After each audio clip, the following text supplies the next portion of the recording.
খুবই শান্ত মনে হচ্ছে এবং কোনো গোলাগুলির শব্দ মাঝে মাঝে থেমে থেমে ভেতর থেকে একটা দুটা শব্দ পাচ্ছি আমরা, কিন্তু ওই সকাল থেকে যেরকম অবিরাম গোলাবর্ষণ সেই ধরনের গোলাবর্ষণ হচ্ছে না। পরিস্থিতি খুবই শান্ত মনে হচ্ছে এবং বিডিআর গেটে অবস্থান করা বিডিআর সদস্যরা সকাল থেকে যেরকম আক্রমণাত্মক ছিলেন, এখন তারা অনেকটাই শান্ত। তারা আমাদেরকে ইশারা দিয়ে কাছে যাওয়ার জন্য এবং কোনো কোনো সময় দূরে সরে যাওয়ার জন্য যে ইঙ্গিত দিচ্ছেন, তা অনেকটাই দেখে এখানকার উৎসুক জনতা যারা আছেন তারা খুবই আশাবাদী। তারা করতালি দিয়ে অভিনন্দন জানাচ্ছেন যে হয়তো শান্তিপূর্ণ একটি সমাধান হবে। এবং বিডিআর এর ভেতরে যারা বিডিআর এর জওয়ান যারা আছেন তারাও আশা করছেন যে সরকারের এই আলোচনার মাধ্যমে তাদের দীর্ঘদিনের চেপে রাখা যে ক্ষোভ সেগুলো হয়তো অনেকটাই দূর হবে এবং তাদের প্রধান দাবিগুলো নিয়ে সরকার আসলেই আন্তরিকতার সাথে তার সমাধানের জন্য চেষ্টা করবেন। কিন্তু তাদের ভেতর থেকে এখনো বলছেন যে আমরা আন্তরিকতা দেখিয়েছি, আলোচনায় বসেছি, কিন্তু এখনো পর্যন্ত বাইরে থেকে নিরাপত্তা বাহিনীদের সরিয়ে নেওয়ার কোনো লক্ষণ তারা দেখছেন না। এটাকে তারা আলোচনা সফলতার অন্তরায় হিসেবে উল্লেখ করেছেন।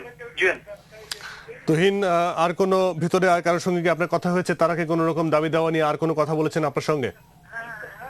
তারা যে দাবি দেওয়াটা সেটা যেটা জানিয়েছেন যে সেনাবাহিনী থেকে আসা অফিসারদের মাধ্যমে তারা নিয়ন্ত্রিত হতে চান না, তারা নিজস্ব বাহিনীর ভেতর থেকেই নিয়ন্ত্রণ চান, যেটাকে সিভিল অফিসার বলছেন তারা।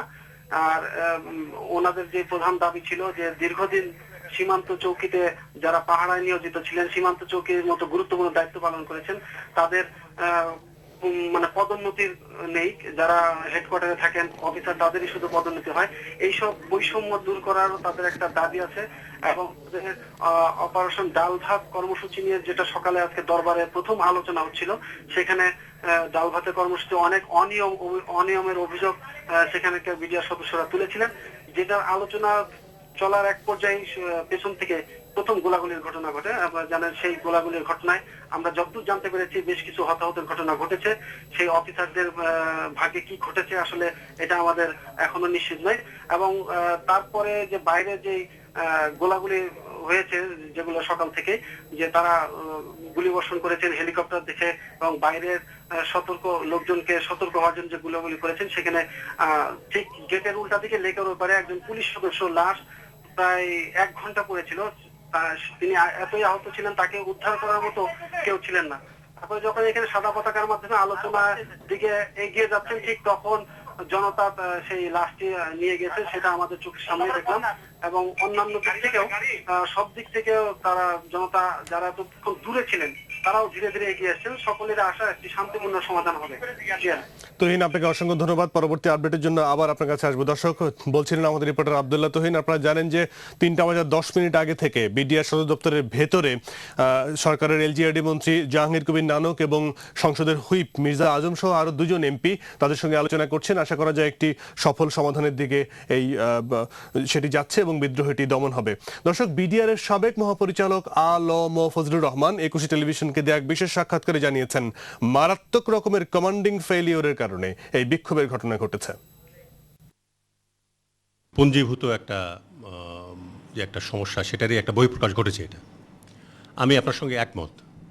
কারণটা হলো যে আমি প্রথমে সেনাবাহিনীর কথাটাই বলবো যে সেনাবাহিনীতে কতগুলো বিষয়ে ঘটেছে, যেটা সৈনিকরা তো আজকাল আমাদের খুব সচেতন। আমরা মেট্রিক পাসের নিচে নেই না। আগে তো ক্লাস 8 পাস হলে বা সার্টিফিকেট না থাকলে লেখাপড়া না জানলেও হতো, কিন্তু এখন তো 8 পাসের নিচে নেওয়া হয় না। এবং আপনি ভালো করে জানেন, একজন সুইপারের চাকরি পেতে গিয়ে, পিএনওর চাকরি পেতে গিয়ে গ্রাজুয়েশনাল লোকও কিন্তু আপনার অ্যাপ্লাই করছে, তার সেই ডিগ্রি সে বলছে না। তো আমাদের অনেক সোলজার আছে যারা ইন্টারমিডিয়েট পাস, বিএ পাস, এই ধরনের সোলজারও আছে যারা মেট্রিক পাস বলে ঢুকেছে আর কি। তো এরা সচেতন হয়েছে। তারপরে এখন তো মোবাইল সংস্কৃতি এসছে যে একসঙ্গে বহু জায়গায় কথা বলা যায়। আপনি ওয়াকি টকিতে কথা বলতে দিচ্ছেন না, একটা সোলজার তখন আরেকটা সোলজারের সঙ্গে মোবাইলে কথা বলছে।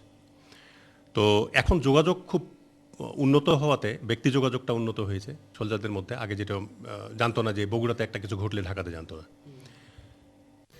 কথা বলছিলেন বিডিআর এর সাবেক একজন মহাপরিচালক। দর্শক, সিরাজগঞ্জের চৌহালি উপজেলার খাসকাউলিয়া মধ্য জোতপাড়া